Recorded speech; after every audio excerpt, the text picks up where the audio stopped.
Shalom, friends. Rabbi Bradley Shavit Artson from the Ziegler School of Rabbinic Studies at American Jewish University here.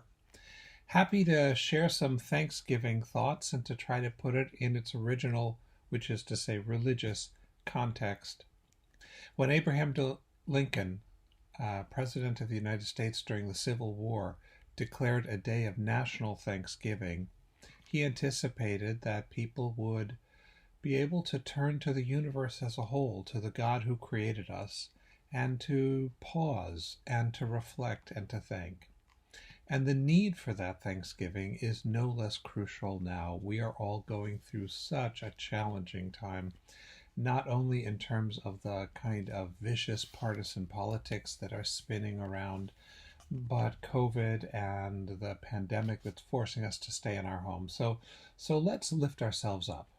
Let's not think about the history of Thanksgiving. I don't want to talk about that right now. Let's not talk about some of its complications. What I want to focus on is what gratitude does for the person who is giving thanks.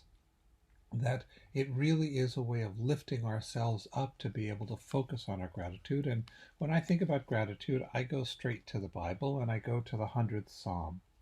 The psalm is known as Mizmor LeTodah, a psalm of giving thanks. That's the title of this psalm, and its very theme, over and over again, shouting to God, worshiping God in gladness, singing out in joy, acknowledging that God is our creator, that we are God's and God is ours, and that we are in that sense a flock.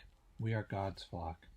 And then it ends with these stirring words, Ki tov Adonai le'olam chasdo, ve'ador v'ador emunato.